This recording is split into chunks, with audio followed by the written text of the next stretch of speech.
morning, everybody. Today's date is July 1st, 2022. This is a special meeting of the members of the State Liquor Authority being conducted in Albany. This is also being live streamed on the authority's YouTube channel. Present today are Chairman Bradley via conference call. Chairman, if you could say something. Yes, I'm here. All right. Commissioner Fan and Commissioner Ford are participating remotely via WebEx. Staff that are also participating, General Counsel Meyerhoff by conference call. Counsel Meyerhoff. Yes, I'm here. Thanks, Donald. Yep. And myself, Secretary to the Authority Roper, who's in the Albany office. We have one item on today's calendar. That's agenda number 01045A. It's a request for an emergency summary order of suspension from counsel's office. The serial number is 315-7586. Name is Daddy Goo Goo LLC, doing business as CASA de FRANCESCA'S. Counsel's office when you're ready. Thank you. This matter is submitted to the members of the authority for consideration of an emergency summary order of suspension pursuant to section 401 subdivision 3 of the State Administrative Procedure Act. What we have at this location is an escalating pattern of violent activities since the end of April. In the last several weekends, we have had 6 out of the 8 weekends there have been violent incidents at the licensed premises. The most recent being on June 25th of 2022. At about 2:08 in the morning, Buffalo police responded to the location for a call of shots fired from the patio of the bar. When they arrived, they encountered a victim who advised that the shots were fired from the bar's patio. The suspect approached her holding the gun towards her head, but she ducked and her car ended up getting shot up. And then the suspect ran away from the premises down the road. Fortunately, the victim was not injured, but it could have gone very differently. Prior to that, on June 12th and June 11th, we have back-to-back gun incidents at the licensed premises at 2:04 a.m. and 3:04 a.m. respectively. On June 12th, there was a menacing that occurred in the premises. Handgun was brandished by Mr. Henning. He's the defendant in this case. He said he was going to kill the victim. He was arrested and charged with criminal possession of a weapon and menacing. On June 11th, police went to the premises for a call of shots fired and found a 9mm shell casing in the street directly outside the licensed premises. This was at 3:04 a.m. when the premises was operating. On June 4th, there was an attempted assault, and the caller reported that 20 to 30 people were attempting to assault the victim. On May 29th at 4 a.m., police went to the ECMC, the hospital here, for a report of a stabbing victim. She reported that while leaving the premises that 2 associates of hers basically cut her multiple times on the face, arms, chest, feet, and she was choked by a male suspect. On May 29th, caller called 911 and reported that there was a male in a pink and white shirt who had a gun on him in the premises. On May 22nd, there was a nightclub atmosphere, DJ spinning, dancing going on, all not approved in his method of operation at this premises. And this victim of an assault was dancing with somebody. A group of people decided he shouldn't be dancing with her, chased him out of the establishment, about 15 people, 10 to 15 people, attacked him as he was walking home, kicking him, punching him. Somebody grabbed a hockey stick out of the garbage and started hitting him with it. He suffered lacerations to his face and head. May 21st, police responded to the premises for a call of 5 people fighting inside the bar, threatening to produce guns, and they had to disperse an agitated crowd upon arrival.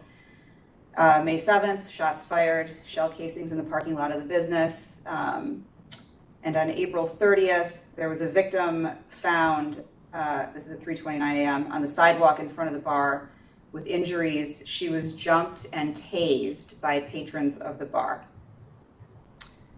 On the May 22nd incident date, when that gentleman was chased out of the bar and assaulted, the police went to the premises to speak to the licensee. He was present at the location, claimed he didn't know what was going on at first. And then they talked to him a little bit and said, you know, we have to be here every weekend lately. You've got to do something about this place.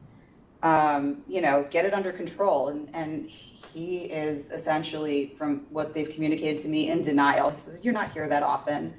My attorney told me that I can have a shooting here every week for 6 months, and you can't do anything to close me. And then he basically said, there's nothing I can do to control people. And they told him, you know, you could close a little earlier because all this stuff is happening after 2 o'clock and nothing good happens after 2 o'clock. And he said he would take it under consideration. Now that's on May 22nd. He clearly has not closed earlier since then. So he's not going to take this action that is needed to mitigate what's happening at this location on his own. What's even more disturbing is he has his 3 minor children working at the establishment while all of this is going on. Now, granted, they're not there at 3 a.m., but, you know, I mean, he's got a 13-year-old working in the kitchen. They have been in there on a couple of occasions unsupervised. Investigator Curry went there and found them in the premises unsupervised on January 28th, April 29th, and June 24th. And in January, the 16-year-old daughter of the licensee was bartending without anybody watching her and served Investigator Curry a drink, an alcoholic beverage. So she should not be doing that.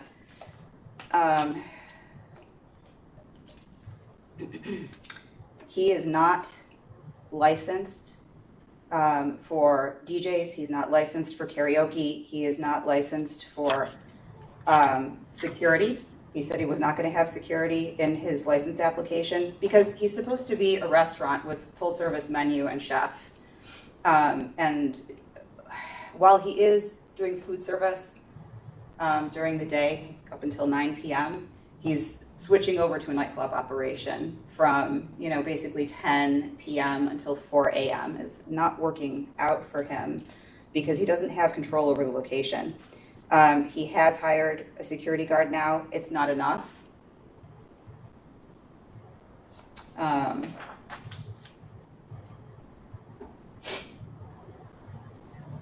The establishment is not being adequately supervised. I mean, you cannot leave a place like this. You shouldn't leave any place with your children operating it alone, unsupervised. You should be controlling your establishment's premises so that these types of disorders don't occur. And none of that is happening. So based on all of that, I would recommend that the board consider a summary suspension of this license.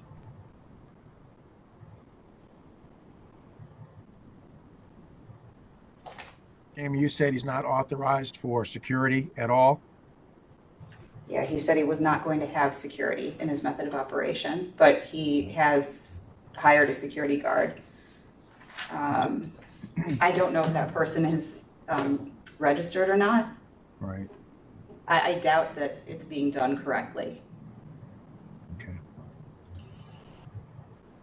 Jamie, do you know when the investigator went and was served by the minor, what time of the day it was on January 28th, April 29th, and June 24th? So he was served by her.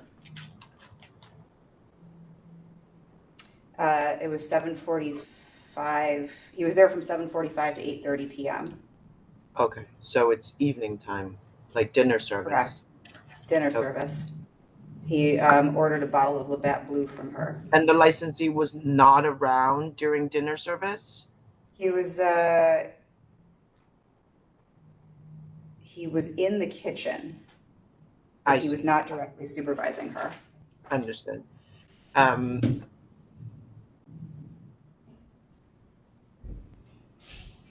some of these events happened outside the establishment. Yes. But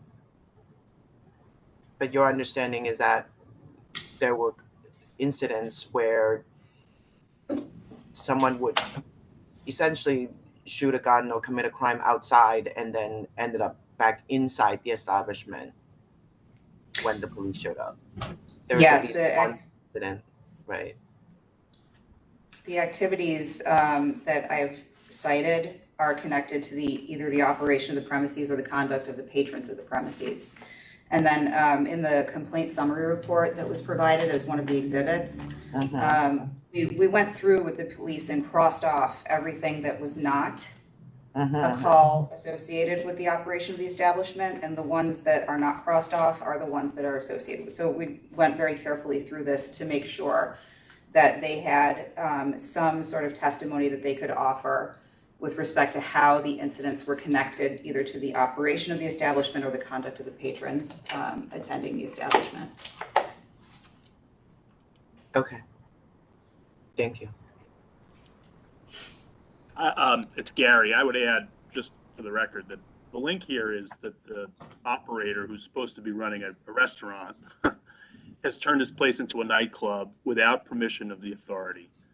And it's become a dangerous nightclub. And when the dangers were discussed with local law enforcement, his reaction was to not take seriously his obligations to protect the public health, safety, and welfare from his already unlawful operation. So even incidents that his crowd is attracting to the area that may not take place under the roof of the location plainly flow from his failure to supervise an operation and operate it unlawfully.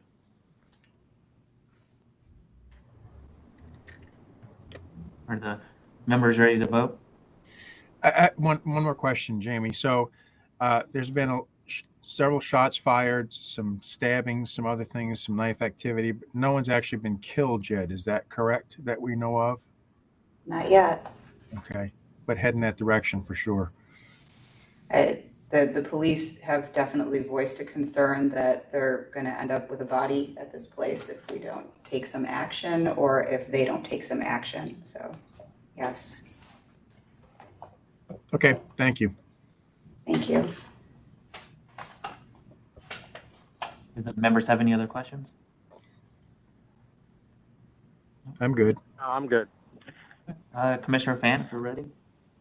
Based on evidence presented by counsel and presented in the materials submitted,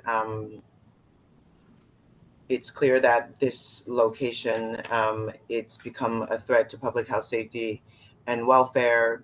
This licensee has been warned by police and refused to take responsibility. It's become a drain on police resource. I therefore vote to summarily suspend this license. Commissioner Ford? This location is on the corner of Hayden Street and Seneca Street. I mean, it is thickly surrounded by residences.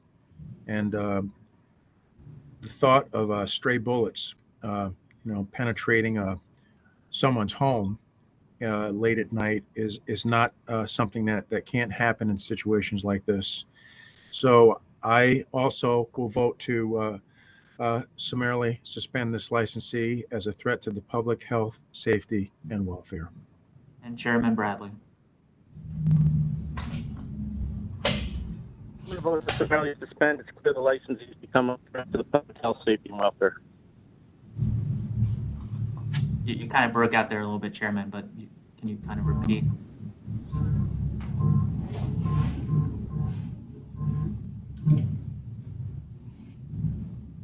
I heard what he said. I don't know if you did. So I got the gist of it. Chairman, you still there?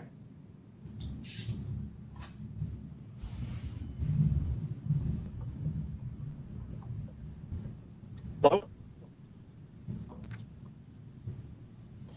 Chairman, you're breaking out. Can you guys hear me? Yep, we can hear you better now. Hello. All right. Can you hear me better now? Yes. I'm voting to summarily suspend. It's clear the licensee it has become a threat to the public health, safety, and welfare. Chairman, I have nothing else for this meeting. Do you have anything? No, I'm all set. Thanks. Have a good weekend, everybody. Thank you. Thank you. Thank you. You too.